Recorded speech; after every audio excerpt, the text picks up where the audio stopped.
Olá, amados de Deus. É uma alegria a gente estar junto, aqui em contato com vocês através do nosso programa Café e Fé. É tão bom a gente poder tomar o café e desenvolver o nosso relacionamento de fé com o nosso Deus. O objetivo principal nosso aqui é anunciar, é pregar, é proclamar o Evangelho, as boas novas, a boa notícia do Deus que se encarnou, do Deus que se fez gente, que habitou com gente, que vem salvar gente do jeito errado de ser gente, do jeito equivocado de ser gente. E Emmanuel, que esteve conosco, ele pode vir e estar em nós, habitar em nós. Cristo em vós, Cristo em nós, é a esperança da glória. Os links estão aí na tela da sua TV. youtube.com/PIBLondrina1 e facebook.com/programa Café e Fé. Tudo junto. Você mesmo, querido, pode ser um parceiro, um aliado nosso nessa missão de pregar, de testemunhar, de enviar os programas. Nós contamos com a sua participação. Nós temos recebido algumas mensagens e comentários a respeito desse programa. Aqui e acolá estamos encontrando pessoas dizendo: olha, eu assisto o Café e Fé todo final de semana e para mim tem sido uma bênção. Então nós pedimos que você divulgue para que esse programa possa alcançar outras pessoas, se assim você achar importante, e que você também colabore para que o programa se mantenha. Há uma necessidade de suporte.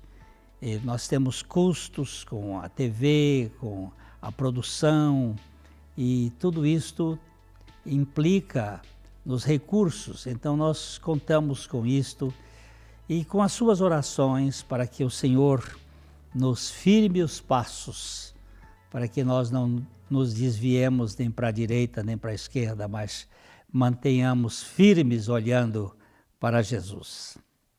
Nós vamos a um breve devocional e já voltamos.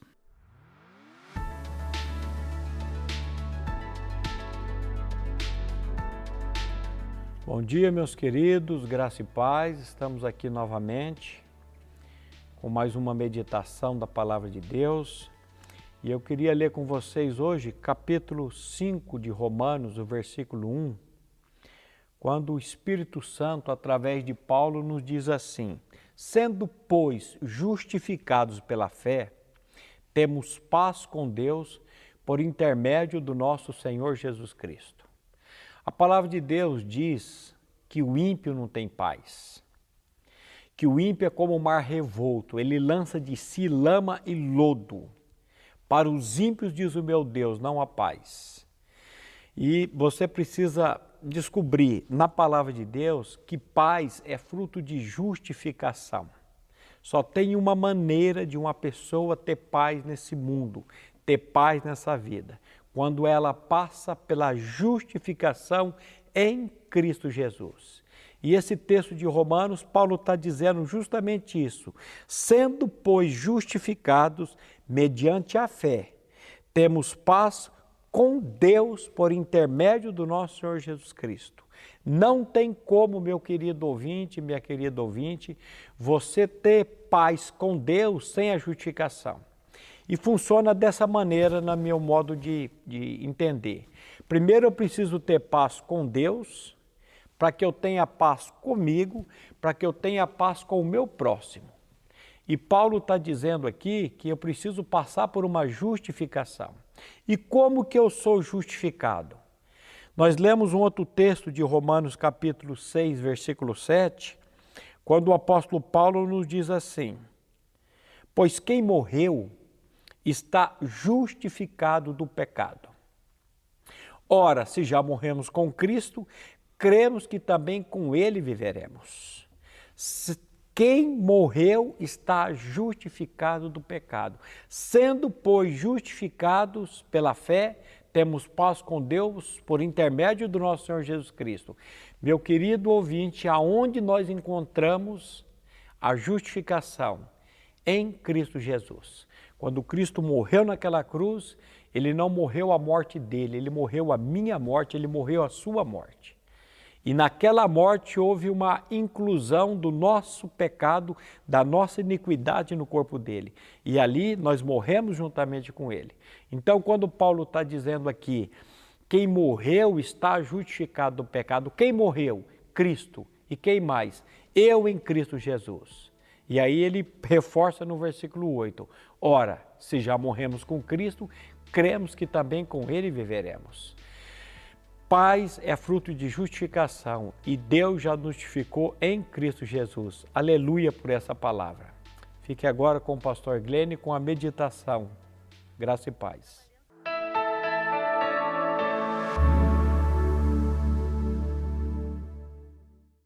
Ótica Higienópolis. Há 35 anos no mercado óptico de Londrina, sempre com novidades em produtos e tecnologia. Nossa equipe está preparada para dar uma verdadeira consultoria, facilitando a escolha de seus óculos para correção ou proteção solar. Ajuste de óculos personalizados, respeitando o conforto e anatomia do seu rosto. Ótica Higienópolis. Avenida Higienópolis, 346, em Londrina.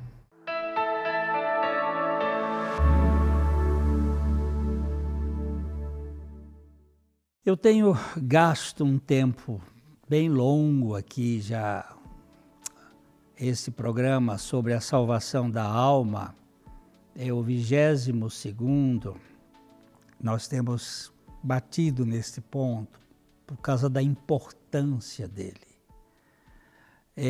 Há muitas pessoas que foram salvas no seu espírito, foram vivificados, mas têm uma alma bastante complicada, como a minha. Eu preciso de uma salvação permanente, algo que o Senhor tem que realizar em mim dia a dia.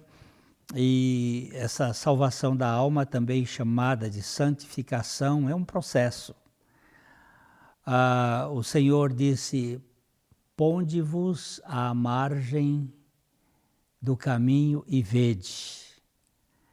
E indagai pelas veredas antigas qual é o bom caminho. Andai por ele e achareis descanso para a vossa alma.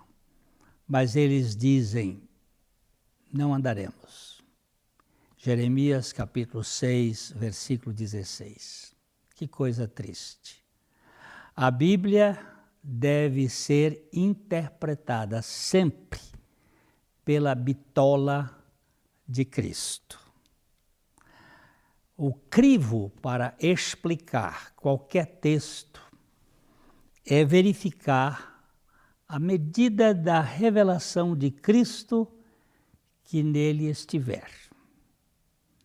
Portanto, o bom caminho, na minha visão, é o próprio Cristo, a vereda antiga, o lugar do descanso da alma. Este é, sem dúvida nenhuma, o ponto mais alto da revelação. O Pai criou cada ser humano sedento por algo que somente a Trindade pode saciar, e saciar completamente. O filósofo francês e matemático Blaise Pascal, ele chamou isto de o vazio do formato de Deus que existe no coração de cada pessoa. E somente Cristo pode preencher de modo pleno, ou como propôs Agostinho, nossas almas permanecem insatisfeitas e inquietas, até que encontrem descanso em ti, ou em Cristo. Este vazio de Deus, ou esta inquietude e insatisfação, só pode ser satisfeito ou preenchido pelo próprio Cristo. Quando o Espírito Santo regenera alguém, esta pessoa vem para o reino de Deus com seu histórico, com suas lembranças, com suas mazelas. Ela foi salva no seu espírito, mas ainda tem uma alma marcada, uma alma complexa que precisa de salvação. Não há amnésia do passado, nem ninguém conseguiu deletar a sua memória. Quando nós nascemos de novo, não fomos desligados de nossa história. E muitas vezes nós trazemos resquícios dolorosos de nossas passagens pelo mundo que frequentemente irritam e causam desconforto, depressão, ansiedade. O nosso espírito foi vivificado, sim. Todavia, a nossa alma não teve um apagão do seu passado. Nós temos uma alma complexa. Os históricos variam de pessoa para pessoa, mas cada um de nós tem uma alma que precisa ser desconstruída, que precisa ser liberta. A alma sempre traz o seu currículo por trás e este vai além do nascimento físico.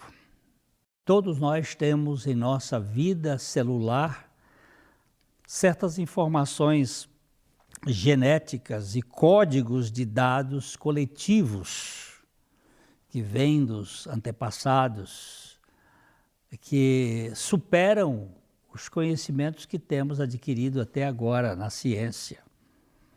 Bem como as memórias da vida intrauterina, tudo que a mãe vivencia no período da gravidez, ela passa pelo cordão umbilical. E nós muitas vezes já trazemos lembranças que nem a nossa alma sabe. A alma é muito mais complexa do que podemos concebê-la. Uma vez salvos em nosso espírito, fomos salvos, mas precisamos agora da salvação da nossa alma, da libertação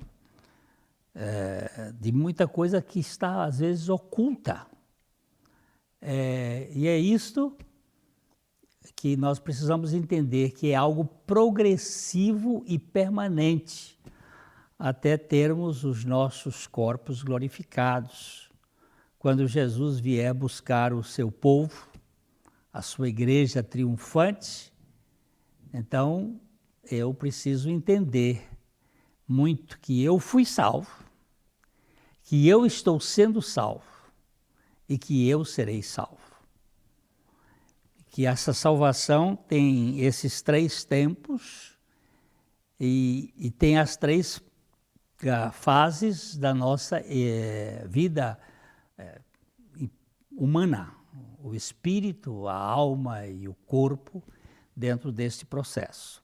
A salvação da alma propõe, no final das contas, o seu pleno descanso.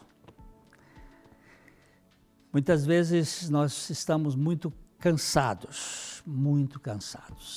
E por falar em cansados, vamos dar uma paradinha aqui por um instante e logo, logo vamos voltar.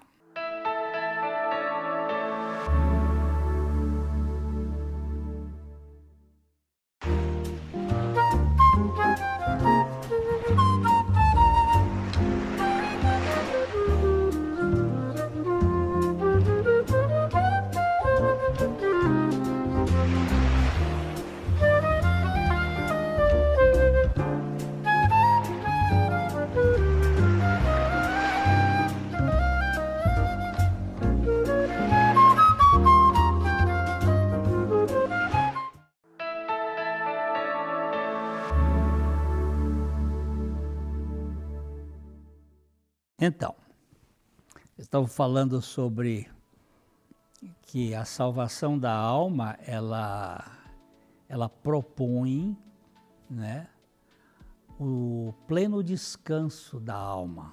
Uma alma que não carregue tanta expectativa. Por causa do pecado, a nossa alma se tornou o centro da ação humana e, consequentemente, tornou-se ansiosa, agitada, para ter o controle da vida. Nós temos muita necessidade de manter tudo sob a nossa direção, sob o nosso controle, e temos uma alma inquieta, preocupada com o seu destino, encontrando-se frequentemente temerosa com relação ao seu futuro e intimamente cansada de se manter no governo das coisas, isto é, exaustão existencial. Tenho conversado com tanta gente que a gente, batendo um papo, ela diz, olha, eu estou cansada, eu estou exausto, eu estou exaurido. Essa é a alma da gente querendo controlar tudo. Em razão da descrença dos seus compatriotas, Jesus, certa vez, ele disse, naquele tempo, ele exclamou, deu um brado, deu um grito e disse, graças te dou, ó Pai, Senhor dos céus e da terra, porque ocultaste estas coisas aos sábios e instruídos e as revelaste aos pequeninos. Jesus está falando naquele contexto das cidades impenitentes, Cafarnaum, Betsaida, que não haviam crido, e isso está registrado em Mateus capítulo 11, verso 25, graças te dou, ó Pai, Senhor dos céus e da terra. Tu ocultaste estas coisas aos sábios e instruídos e as revelaste aos pequeninos. A salvação da condenação do pecado é um milagre da soberania do Pai, manifesto aos seus filhos. Segundo um teólogo chamado Hodge, no século XIX, ele diz que a revelação provém do Pai, mediante o Filho, pelo Espírito. A revelação provém do Pai, mediante o Filho, pelo Espírito. A redenção é para o Pai, pelo Filho, mediante o Espírito. O descanso vem agora através do Filho. Sendo assim, o homem não consegue encobrir o que Deus revela. e Ele revela aos insignificantes por sua graça. Ele revela esta obra maravilhosa que Ele fez pelo Filho. A Trindade soberana age soberanamente na obra da salvação do Espírito. Jesus foi bem enfático com a sua missão. Tudo me foi entregue por meu Pai. Ninguém conhece o Filho senão o Pai. E ninguém conhece o Pai senão o Filho e aquele a quem o Filho quiser revelar. Mateus 11, 27. Ele vai aumentando a dose de conhecimento e de revelação. Parece que está bem claro, não é verdade? A Trindade oculta-se de meros teólogos, estes puros amantes do saber, e revela-se aos simples teófilos, aqueles que foram feitos pela graça amigos de Deus. Essas duas palavras são parecidas, teólogos, aqueles que querem conhecer a Deus pela sua mente, e teófilos, aqueles que são amigos de Deus pela graça. Mas essa amizade com Deus pressupõe uma obediência sincera por parte daquele que foi feito amigo de Deus. E o pregador britânico C.H. Spurgeon, falando aos seus alunos, ele disse: meus queridos amigos, tenham como regra geral que o Espírito de Deus não faz por nós aquilo que nós mesmos podemos fazer. Fomos feitos amigos de Deus para fazer a vontade de Deus. Jesus foi no alvo ao afirmar: vós sois meus amigos se fazeis o que eu vos mando. João 15, 14.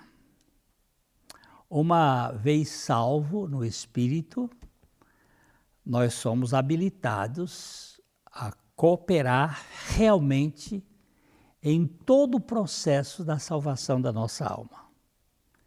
E esse processo tem como objetivo o descanso.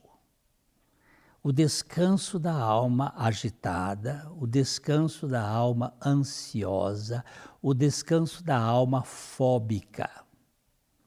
Como amigos de Cristo, nós somos chamados a participar no envolvimento da sua obra na redenção da nossa alma. E, neste caso, vamos ao descanso.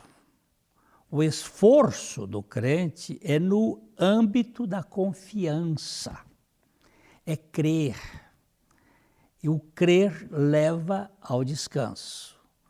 O seu trabalho mais desgastante é permanecer na fé, é crer no Senhor. A vida de justificação pela graça é uma vida por meio da fé. Isto vai gerar descanso. Viver pela fé coloca a alma sempre em dependência da soberania de Deus, que é algo provocante, mas é algo que nos dá descanso. Jesus mostrou claramente onde devemos gastar nossa energia neste mundo caído de tantas exigências.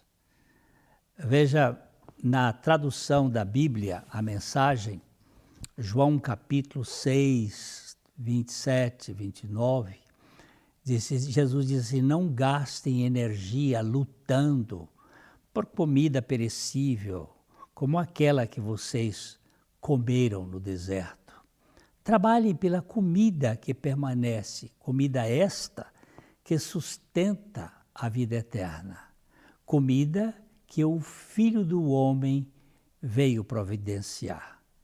E Ele é o que satisfaz você permanentes, porque tem a garantia de Deus o Pai. Então, eles disseram, muito bem, e o que temos de fazer? Então, Jesus disse, para realizar a obra de Deus, o que temos que fazer para realizar a obra de Deus? Então, Jesus disse, confiem, creem naquele que Deus enviou. Se passarem a segui-lo, ele os envolverá na obra de Deus. Jesus garante esse descanso. A grande obra de Deus é que confiemos de todo o coração em Jesus. Quando nós confiamos em Cristo, Cristo age em nós e através de nós. A vida cristã é tão somente Cristo vivendo e se manifestando no cristão. Jesus disse assim, vinde a mim, todos vós que estáis cansados e sobrecarregados, e eu vos aliviarei. Tomai sobre vós a minha canga, o meu jugo, a minha cruz, e encontrareis descanso para a vossa alma. Porque o meu jugo é suave e o meu fardo é leve. Eita coisa preciosa! O Evangelho de Jesus Cristo é o descanso. Então, a palavra de Deus nos chama a atenção sobre o conhecer esta obra que nós temos em Cristo Jesus. Nós precisamos entender isto, que só por meio de Cristo nós podemos conhecer o Evangelho. A nossa palavra aqui é que você olhe para Jesus. Entregue a sua vida a Jesus. Você que ainda não fez isso. Nele você vai encontrar. Ele é o velho caminho, o caminho que dá descanso. E só por meio dele. Não é pela religião. É pela pessoa de Cristo. Ele morreu e ressuscitou para nos dar a sua vida. Quero deixar aqui o meu abraço de coração para coração e espero, se o Senhor permitir, que nós nos encontremos no próximo programa. E até lá.